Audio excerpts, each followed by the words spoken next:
Dito sa Papa Dudut Stories, ikaw ay hindi nag-iisa.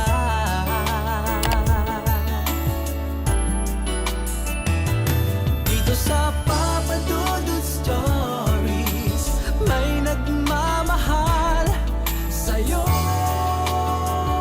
Maraming nagagawa ang pag-ibig sa buhay natin. Pwede nitong gawing matalino o bobo ang isang tao. At pwede ring dumating sa punto na maging bulag na tayo sa kasinungalingan ng iba. Dear Papa Dudut, hi po pati na rin po sa mga nakikinig ngayon. Itago nyo na lamang po ako sa pangalang Yvette. 26 years old, taga Iloilo at nagtatrabaho sa paggawa ng sapatos dito lang din sa amin. 4 pala kaming magkakapatid at ako ang pangalawa, Papa Dudut.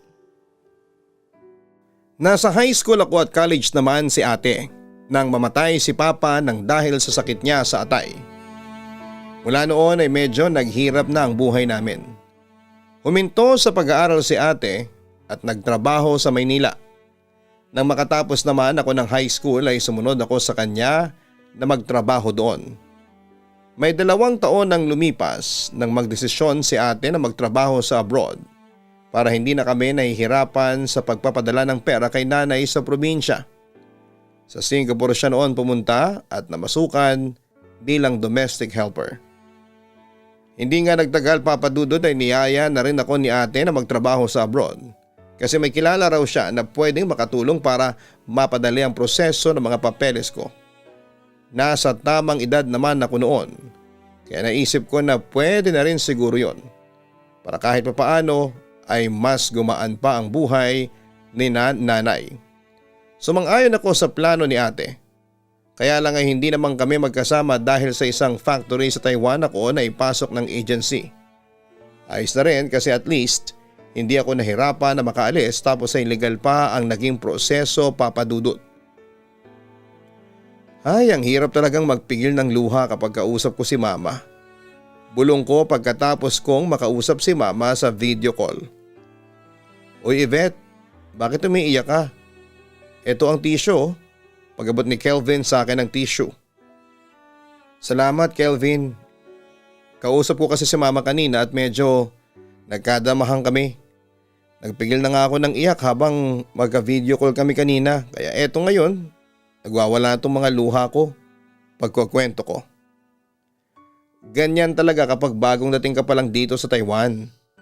Mas maho-homesick ka sa tuwing makakausap sila. Kasi mas mararamdaman mo rin kung gaano mo na sila kamiss. Wika pa niya. Ikaw ba? Hindi mo ba namimiss ang pamilya mo sa Pilipinas? Tanong ko. Siyempre namimiss ko sila. Lalo na yung mga kapatid ko pero iniisip ko na lang na sila din naman ang dahilan kung bakit nandito ako ngayon. Nagsasakripisyo ako para sa kanila at sa magandang kinabukasan nila. Ginawa ko yon dahil mahal na mahal ko sila. Kaya yun na lang din ang isipin mo Yvette. Ginagawa mo ang magtrabaho sa malayo para sa mga taong mahal mo. Tugon naman niya. Papa Dudut, hindi pala talaga madali ang maging OFW. Close kasi talaga ako kay mama, kay ate at sa mga 2 ko pang kapatid. Noong nagtatrabaho pa ako sa Maynila noon kapag nami-miss ko sina mama ay kagad akong umuwi ng Iloilo para makita at mayakap sila. Nagulat na nga lang si mama kapag napagbubuksan niya ako ng pinto ng bahay. At kaagad namang napapawi ang lungkot ko kapag nayakap ko na sila ng mga kapatid ko. Papa Dudut, ang katrabaho kong si Kelvin ang madalas kong nakakausap kapag inaatake ako ng pagka-homesick ko. Magaling kasi siyang magpagaan ng loob. Dahil na rin siguro matagal na rin siyang nagtatrabaho sa Taiwan. Siya rin ang naging madalas kong kasama sa tuwing wala kaming pasok sa trabaho. Sinasamahan niya akong pasyalan ng iba't ibang mga magagandang lugar sa Taiwan. Pati na nga ang mga masasarap na kainan doon. At hindi nga nagtagal. Nahulog na ang loob ko sa kanya hanggang sa magkaroon na kami ng relasyon, Papa Dudut. Kelvin, matanong ko lang. Kailan mo pala ako ipapakilala sa pamilya mo? Tanong ko habang sabay kaming kumakain ni Kelvin. Bigla naman siyang naubo noon. O bakit parang masyado ka naman nagulat sa sinabi ko? Ito ang baso ng tubig oh, uminom ka muna. Natatawa at may pagtatakang tanong ko. Bago ko siya inabutan ng baso ng tubig na kaagad niyang ininom. Ano nga ulit yung tinatanong mo? Tanong ni Kelvin. Kung kailan mo ako ipapakilala sa pamilya mo, pag-ulit ko. Kailangan pa ba yun? Tanong pa niya. Oo naman, syempre. Pwera na lang kung hindi ka pa seryoso sa akin. Nakalabing wika ko. Yvette, alam mo naman kung gaano ako kaseryoso sa relasyon natin, hindi ba? Nung una pa lang kitang makita, gusto na talaga kita. At kagaya mo seryoso ko sa kung ano man ang namamagitan sa ating dalawa ngayon. Pero kasi masyado pang maaga para isipin natin ang mga bagay na tungkol dyan. May tiwala ka naman sa akin, hindi ba? Kaya i-enjoy muna natin ang mga oras na magkasama tayo dito sa Taiwan. Promise kapag umuwi tayo ng Pilipinas, ipapakilala na kita sa buong angkan namin. Pangako niya sa akin. Papadudot mag-iisang taon na ang relasyon namin ni Kelvin nang magdesisyon kaming magsama na sa iisang bahay. Sa kanya nang galing ang ideya na yon para daw pareho kaming makatipid sa mga gastusin. Wala naman naging problema sa akin dahil ramdam ko na seryoso naman si Kelvin sa relasyon naming dalawa. Sigurado ako na mahal niya ako at kahit na hindi niya ako pinakilala sa pamilya niya, pinaparamdam niya yon sa iba't ibang paraan na alam niya. Si Kelvin naman ay kilala na siya ni na mama at ng mga kapatid ko. Pinakilala ko siya nang magka-video call kami ng pamilya ko at wala naman silang pinakita na pagtutol sa pakikipagrelasyon ko kay Kelvin. Bago rin kami magsama ni Kelvin sa isang bahay ay pinaalam ko na yon kay mama at ate Papadudot. Sinabi nila na nasa tamang edad na ako at kaya ko na raw magdesisyon para sa sarili ko. Pinaalala lang nila sa akin na kapag may isang beses na sinaktan ako ni Kelvin, wag na raw ako magdalawang isip na iwanan ang boyfriend ko. Wag ko raw gagawing kawawa ang sarili ko para lang sa relasyon namin ng lalaking mahal ko. At palagi rin nilang pinapaalala na mas piliin at mahalin ko pa rin ang sarili ko kesa sa ibang tao, Papadudot.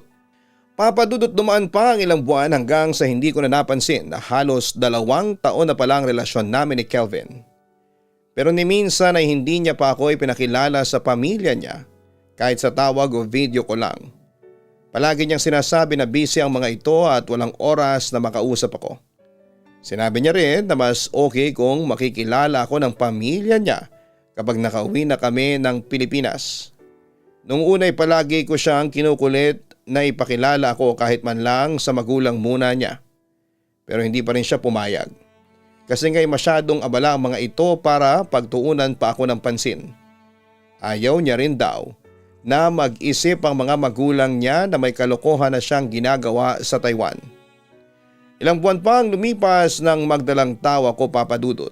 Kinabahan talaga ako kasi hindi ko alam kung paano ko yon sasabihin sa pamilya ko. At hindi rin ako sigurado kung matatanggap ba ni Kelvin ang magiging anak namin. Pareho kasi kaming may responsibilidad na dinadala sa pamilya. Kaya ang kinakatakot ko noon ay paano kung hindi pa siya handa na maging ama ng dinadala kong bata sa sinapupunan ko. O bakit hindi ka pa nagsasalita dyan? Tapos nakatitig ka lang sa screen ng cellphone mo. Hindi ka ba natutuwa na magkakanak na tayo? Tanong ko nang matulala na lamang si Kelvin sa cellphone ko. Andun kasi ang picture ng pregnancy test kit na may positive na resulta. Natutuwa syempre. Medyo nagulat lang kasi ako. Hindi ba? Alam mo naman na pareho tayo nag-iingat? Tanong pa niya. May oras na hindi ka nakakapag-condom kapag may nangyayari sa atin. Lalo na kapag nakakainom ka ng alak. Ay, mukhang hindi pala good news para sa itong sinabi ko. Malungkot na komento ko. Ano ka ba, Yvette? Huwag kang mag-isip ng ganyan. Magandang balita ito para sa akin. Kasi gusto ko na rin namang magkaanak tayo. Nagulat lang talaga ako pero hindi ibig sabihin noon na hindi ako masaya ngayon. Kung alam mo lang kung gaano kasi itong puso ko. Kasi sa wakas ay natupad na ang isa sa mga pangarap ko. Ang maging nanay ka na magiging anak ko. Ang wika naman niya. Papadudot nakita ko ang pagkagulat sa mukha ng partner kong si Kelvin nang sabihin ko sa kanya ang tungkol sa pinagbubuntis ko. Inaasahan ko na rin yon kasi kahit naman ako ay nagulat at natakot nang makita ko ang resulta sa ginamit kong PT kahit nagsasama na kaming dalawa sa isang bahay. Sinusubukan naman naming mag-ingat sa tuwing may mangyayari sa amin para hindi ako mabuntis. Pero naisip ko noon na siguro ay oras na rin para makapagsimula kami ng bagong stage ng relasyon at buhay namin ni Kelvin. Nangako naman siya na hindi niya kami pababayaan ng magiging anak namin. Sinabi niya rin na matagal niya nang pangarap na maging tatay at masaya siya na ako ang magiging nanay ng unang anak niya. Simula raw kasi nang maging kami ay wala na siyang ibang nakitang babae na gusto niyang makasama sa panghabang buhay.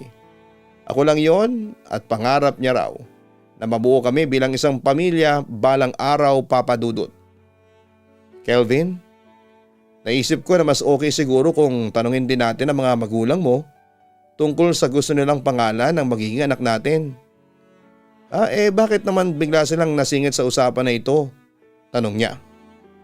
Ang bigla lang din kasi silang pumasok sa isipan ko na baka may maibigay sila na maganda o gwapong pangalan para sa magiging anak natin. Hindi mo pa rin ba pinapaalam sa kanila na magkakaroon na sila ng apo? Tanong ko. Hindi pa kasi hindi pa naman kailangan.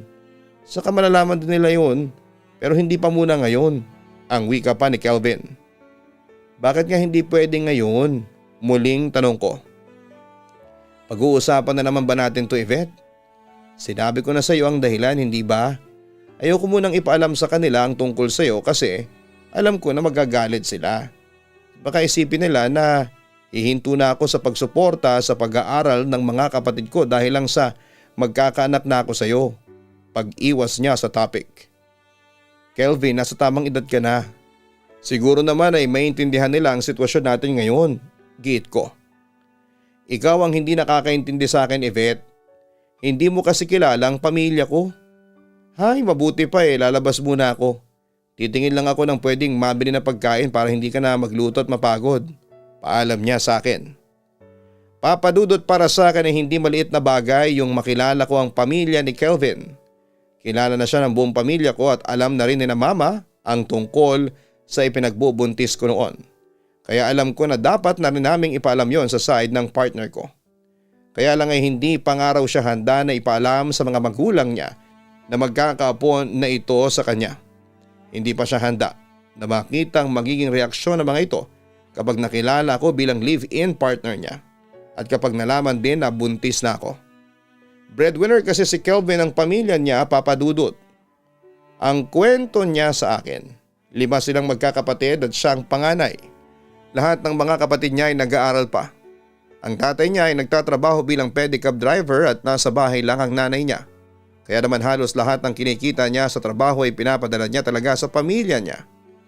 At dahil nga sa buntis na ako noon ay panayang overtime niya sa trabaho para madagdagan ang kinikita niyang pera at hindi mapansin ng mga magulang niya na bawas ang pinapadala niyang pera sa Pilipinas, Papa Dudut. Wala namang naging problema noon sa trabaho namin ang tungkol sa pagbubuntis ko.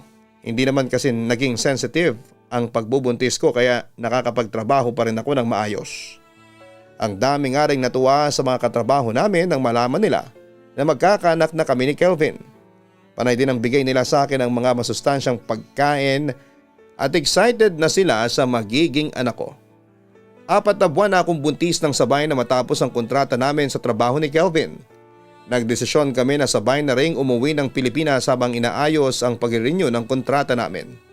Doon muna kami umuwi sa bahay namin ni na mama sa Iloilo para mabantayan niya rin ang pagbubuntis ko.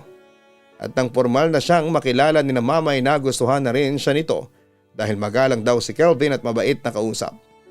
Bonus pa na mahusay magluto si Kelvin at sa unang araw niya sa bahay, siya ang nagluto ng para sa dinner namin. Kaya naman nakuha kaagad ng partner ko ang loob at boto ni mama. Pero habang tumatagal, may napapansin si mama sa kanya. May mga oras kasi na umaalis si Kelvin sa bahay na may dalang mga gamit at ilang araw na mawawala. Sinasabi naman niya na may pupuntahan lamang siya kaya hindi ko na ginagawan pa ng kahit na anong masamang mali siya. Pero iba na ang tumatakbo noon sa isipan ni Mama, Papa Dudut. Yvette, nakilala mo na ba ang pamilya ng lalaking yan? Tanong ni Mama.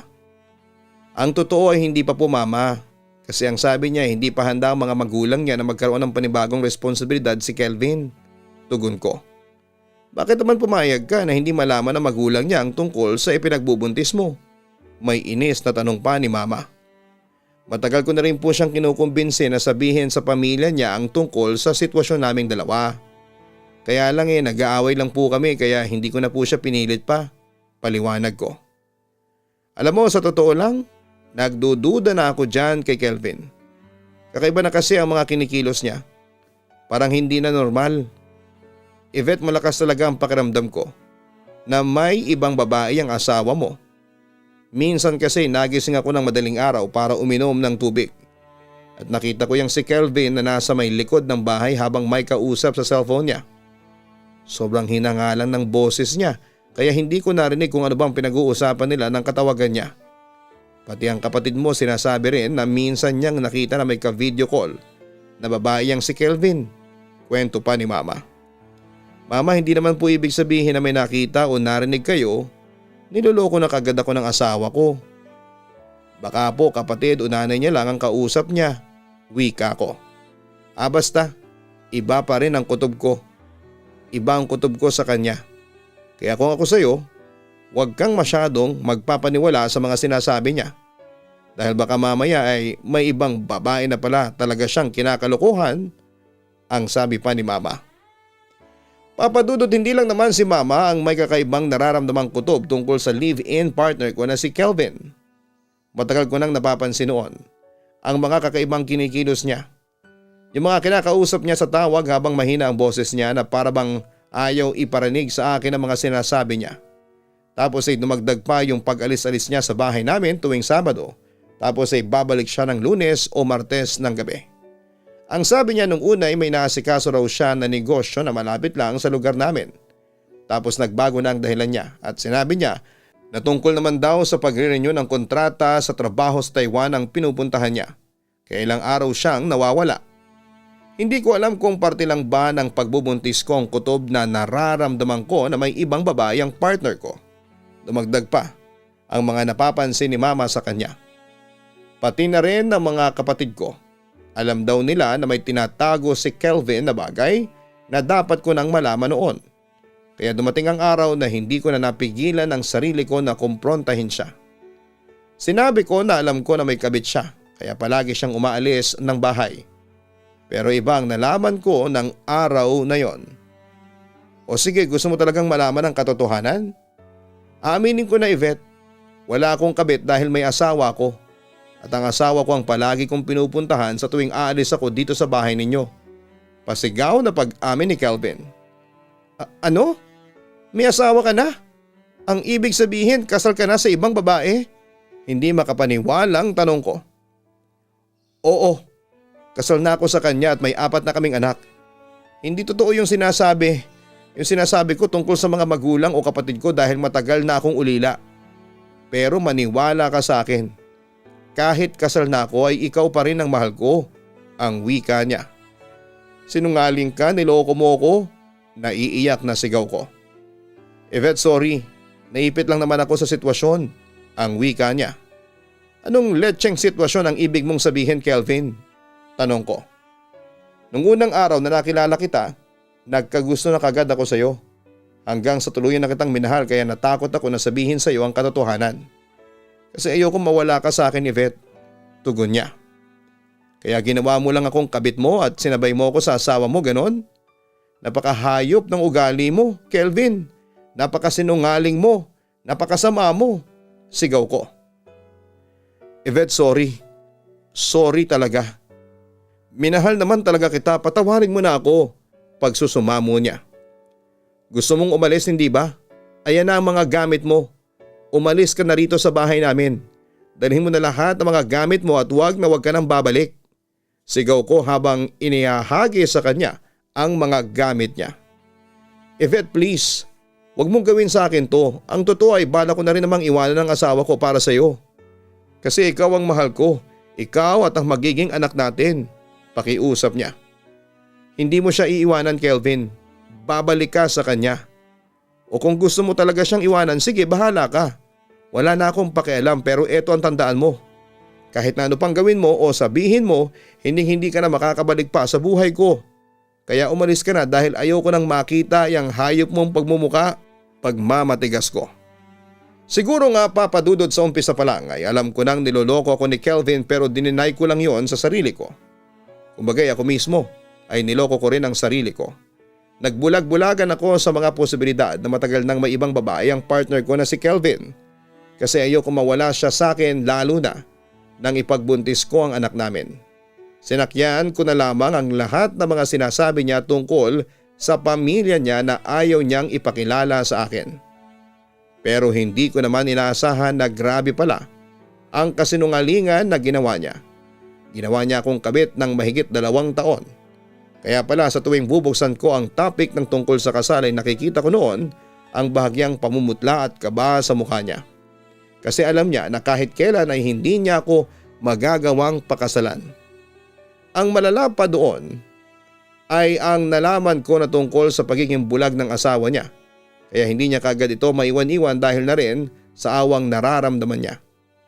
Tapos kasama pa nila sa bahay nila ang nanay ng asawa niya na putol na ang mga paa dahil sa sakit nitong diabetes. Ang negosyo rin na palagi niyang dinadahilan ay ang malaki palang pagkakautang niya para sa ginamit niyang pera sa pag-a-abroad noon.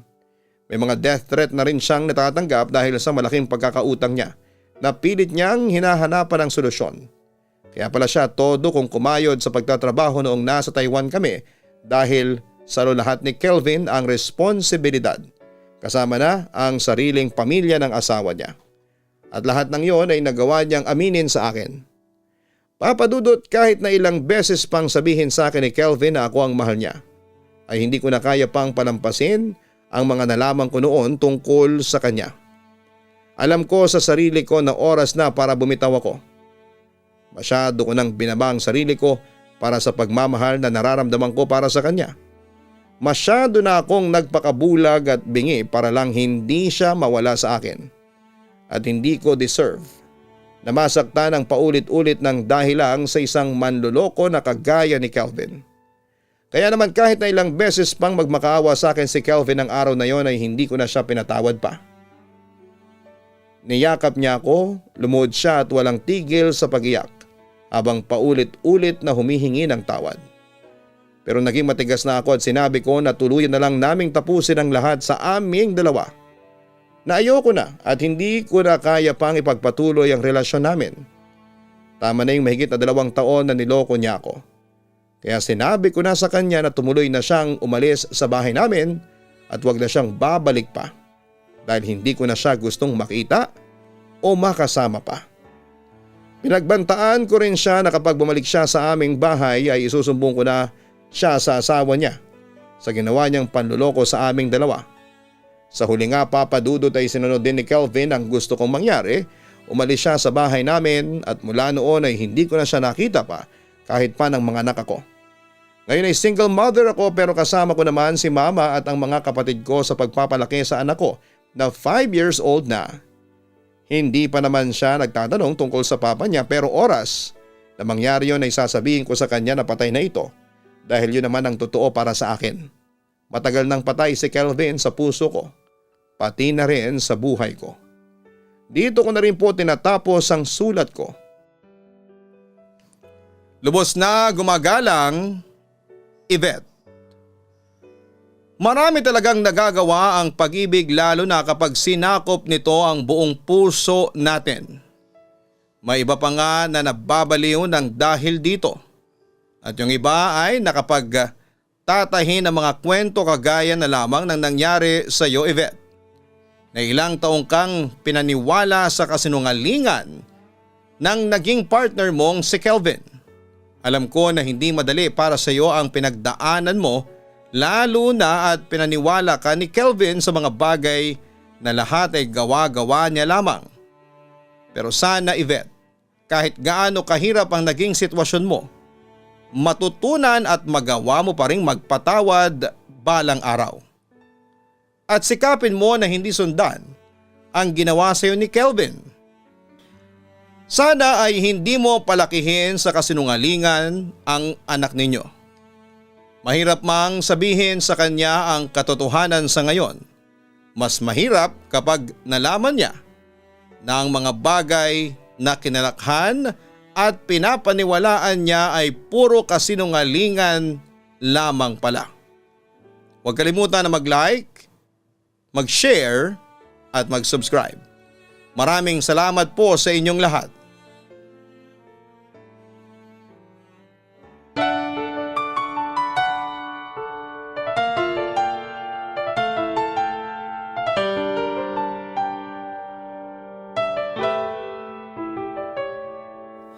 Ang buhay ay mahiwaga, laging may lungkot at saya. Sa Papa Dudut Stories, laging may karamay ka.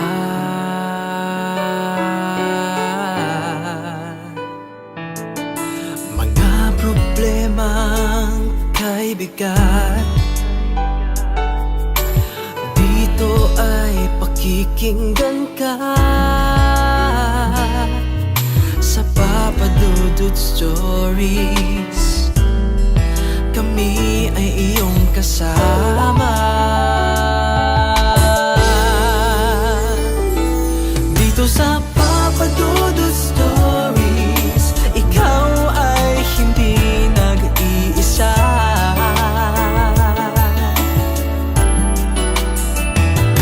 Dito sa Papa Dudut Stories, may nagmamahal sa'yo. Papa Dudut Stories, Papa Dudut Stories,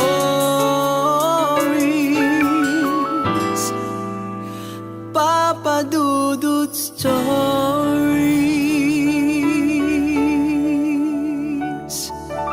Hello mga ka-online, ako po ang inyong si Papa Dudut. Huwag kalimutan na mag-like, mag-share at mag-subscribe. Pindutin ang notification bell para mas maraming video ang mapanood ninyo. Maraming salamat po sa inyong walang sawang pagtitiwala.